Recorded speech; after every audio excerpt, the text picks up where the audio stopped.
आइए आज हम लोग यूरोप में राष्ट्रवाद का नेक्स्ट टाइप देखेंगे। यूरोप में राष्ट्रवाद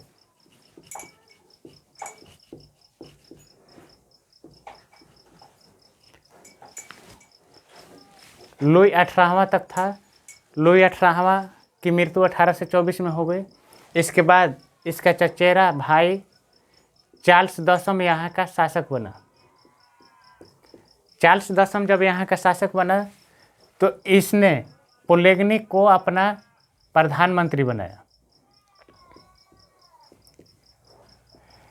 पोलेगनी को प्रधानमंत्री बनाया। 1824 ले 6 वर्ष तक जैसे तैसे बर्दाश्त किया और 6 वर्ष के बाद 1830 यानी जुलाई 1830 आते आते वही काम कर दिया जिसका जनता को डर था।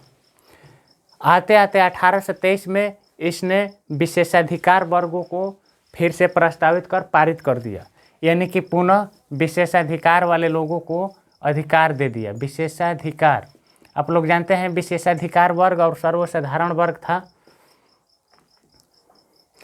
विशेषाधिकार वर्ग में पादरी और कुलीन थे। इसने पुनः जुलाई 1830 में यही नियम पारित कर दिया। जब नियम पारित किया और तो बोला कि पादरी और कुलीन वाले विशेषाधिकार वाले लोग हैं, ये लोग मर्डर भी करेंगे तो इन लोगों पर केस नहीं होगा, इन लोग टैक्स नहीं देंगे, और जो सर्वसाधारण वर्ग के लोग हैं यही लोग टैक्स देंगे। बस इसी बात का इंतजार जनता भी कर रही थी कि कब ये उल्टा पुल्टा करे कि इसको टांग टांग पीटे। जैसे लुई 16वां को गिलोटिन चढ़ाए, इसको भी गिलोटिन चढ़ा देंगे। सपोज दैट ये सोचो कि आज का कोई सीएम ये प्रस्ताव पारित कर दे कि फलाना फलाना जात पर केस नहीं होगा, तो दूसरे जात वाले लोग सोचेंगे अरे चलो रे यहाँ पर सोया है, चलो आज आर पार की लड़ाई है, बोला है कि इस जात पर केस नहीं होगा, इस जात पर केस होगा। जिस पर केस होगा वो जाति भीड़ करेगी, सीएम के राज दरबार में जाएगी। उसी प्रकार यहाँ पर पादरी कुलीन को जब ये विशेषाधिकार मिला तो सर्वसाधारण वाले लोग सब एकत्रित हुए और सब एकत्रित होकर इसके राज दरबार में जाने लगे। फ्रांस की राजधानी है पेरिस। पेरिस की सड़कों पर वैसे ही भीड़ उमड़ पड़ी जैसे कि लुई 16वां को गिलोटिन चढ़ाते वक्त भीड़ उमड़ी थी। अगर ऐसा भीड़ न समझ में आए तो ये समझो, अगर किसी गांव में जयमाल पर शादी हो रहा हो और तुम छोटे हो और तुमसे आगे कोई बड़ा आ गया हो और ऐसे ताकते हो, देख रहे हो भीड़ ज़्यादा है, वहीं भीड़ यहाँ पर थी। जब देखा चार्ल्स 10वां पोलेगनी की भीड़ आ रही है, यह वही भीड़ है जिसने मेरे दादा जी को गिलोटिन चढ़ाया था, ये जनता आज हम लोगों को नहीं छोड़ेगी। इन जनता से डर कर मारे चार्ल्स 10वां और पोलेगनी अपना राज दरबार छोड़कर इंग्लैंड भाग गए। जब इंग्लैंड भाग गए तो यहाँ की जनता सोची कि राजतंत्र चले, लेकिन संवैधानिक राजतंत्र हो। आते आते ये यहाँ पर बोर्बो वंश का जो राज चल रहा था, लुई ये अब समाप्त हुआ। इसके बाद यहाँ दूसरा वंशज आया, आर्लीहेंस वंश। और आर्लीहेंस वंश का राजा बना लुई फिलिप यहाँ का राजा बना और इसने गीजो को प्रधानमंत्री बनाया।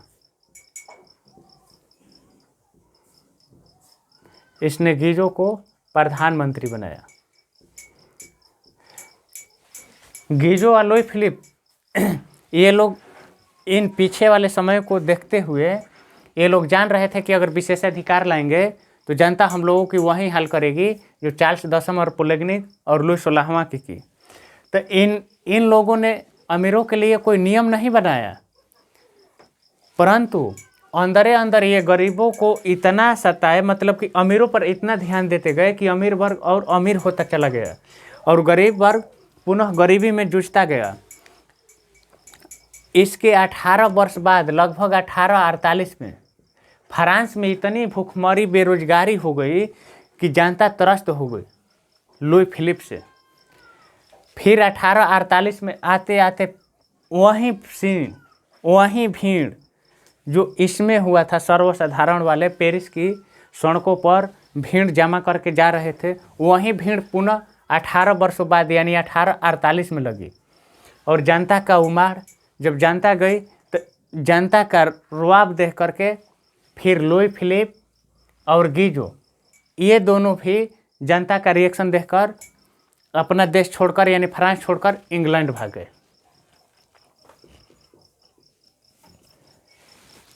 1848 में फिर हुआ कि यहाँ पर राजा का बेटा राजा नहीं होगा, अब ऐसा हो कि चुनाव प्रक्रिया से यहाँ का राजा निर्धारित हो।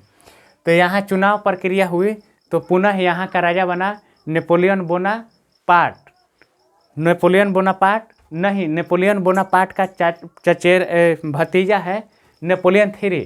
चूँकि नेपोलियन बोनापार्ट तब पहले ही मर गया 1824 में, उसी का भतीजा नेपोलियन तृतीय यहाँ का अब राजा बना। यहाँ की सत्ता की बागडोर नेपोलियन III के हाथ में है। जब इस तरह के चर्चाएं और इस तरह की शासन व्यवस्थाएं चारों तरफ दिखाई देने लगी तो यहाँ ऑस्ट्रिया का राजकुमार है मेटरनिक। यहाँ की जनता भी मेटरनिक से त्रस्त थी, यानी ये मेटरनिक को नहीं चाह रही थी कि यहाँ का राजा हो। इन लोगों ने जैसे यहाँ पर की ये जनता यहाँ पर की, उसी प्रकार ऑस्ट्रिया में भी यहाँ की जनता ने ऑस्ट्रिया में मेटरनिक के साम्राज्य को उखाड़ फेंकने का ऐलान किया। ठीक उसी प्रकार जैसे यहाँ पेरिस की सड़कों पर भीड़ लगी, उसी प्रकार मेटरनिक के सड़कों पर, ऑस्ट्रिया की सड़कों पर भी भीड़ लगी और मेटरनिक लास्ट आते आते ये भी इंग्लैंड भाग गया।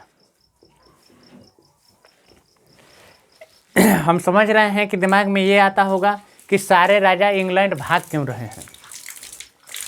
इससे पहले दूसरा क्वेश्चन है, 2 VVI क्वेश्चन है, जिसमें दूसरा क्वेश्चन है कि फ्रांस में दूसरा गणतंत्र स्थापित कब हुआ, तो 1848 में।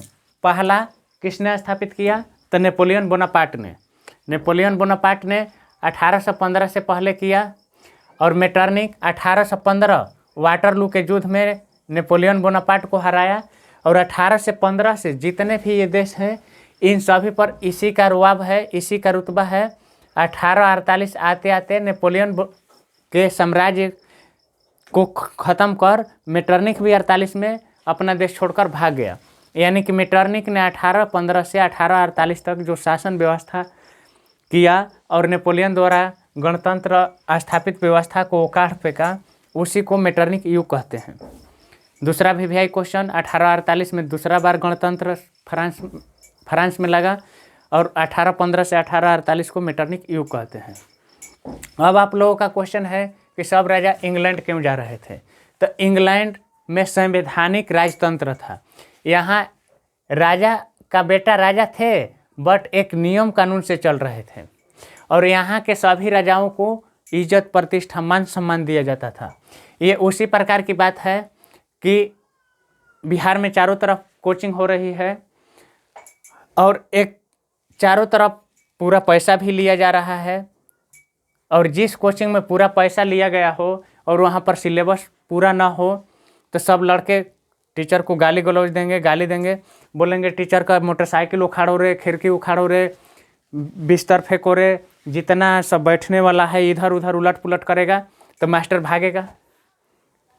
ये सब मास्टर भाग करके उस स्थान पर जाएगा जहाँ का टीचर सब सिलेबस महीना से पहले यानी एग्जाम से पहले पढ़ा देते हो, वहाँ जाएगा, क्योंकि वहाँ पर सभी टीचरों को आदर सम्मान दिया जाता है। वो इसलिए कि वहाँ के टीचर सिलेबस को एग्ज़ाम से पहले ही पूरा कर दिए हैं, और जो टीचर नहीं किया है उसको तो भागना पड़ेगा।